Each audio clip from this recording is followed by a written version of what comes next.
Hi, I'm Mikael, and together with Jennifer, we are All You Need Is Love. We opened our store in Barcelona in 2006 because we wanted to bring interesting quality yarns to the local knitters. Also, to offer them a nice place where you could touch the yarn, look for inspiration, ask for help, and enjoy it all in a friendly atmosphere. Hola! I'm Jennifer, the other half of All You Need Is Love. When we first opened our store, we started having yarns made for us by other mills, like our Knitwise and our Purlwise. And we put off doing hand-dyed for a while because we just thought it was a little bit too much. But then we found a local mill that made our beautiful Murmur for us, which is our merino cashmere blend, and we couldn't resist anymore. So after starting with our Murmur, we started incorporating new yarn bases in.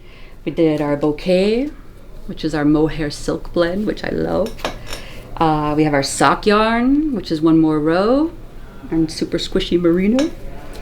And one of my very favorites is our Slub-a-Dub, which we incorporated last year, which is a neat slubby yarn with tons of texture. It catches the color in such a neat way. I love this one. And our brand new yarn, which we're hoping everyone's gonna love, is our Trace, which is a merino single. It's really light, it's got a lot of body, and it's really cool. One of the questions a lot of people ask me is how do I come up with the names for the colors, which is always a kind of a fun story. I get my inspiration from lots of different places, sometimes from nature, like with the Rufus, which I named for a beautiful orange hummingbird. Sometimes it's just what I'm seeing around me, like the Portal, which was inspired by graffiti in our neighborhood. Templeton was actually named by our daughter. It's named after the rat from Charlotte's Web. Mango Lemonade is one of my favorite colors. And I've got Even Cowgirls, which is from Even Cowgirls Get the Blues, one of my favorite books. Nasu is the Japanese word for plum. Born This Beige is a little nod to Lady Gaga. And sometimes we even get colors like this, which was a fortunate mistake, but I haven't been able to repeat, so it's a unique color that we only have available at the store usually. Dyeing is usually a pretty precise process. Everything needs to be measured out to the gram, but sometimes I like to play around and just see what happens, and we get happy accidents.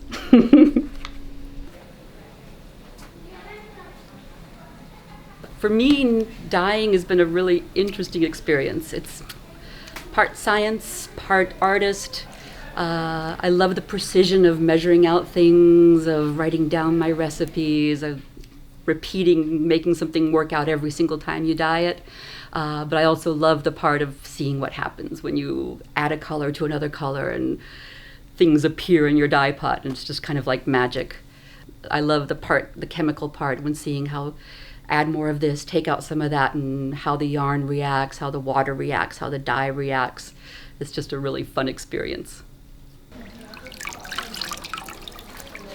I've never really thought of myself as a very artistic person. I'm good at following instructions, I follow a recipe, I follow a pattern, and suddenly with dyeing it was kind of this artistic explosion that I'd never had before. It was really something I discovered in myself.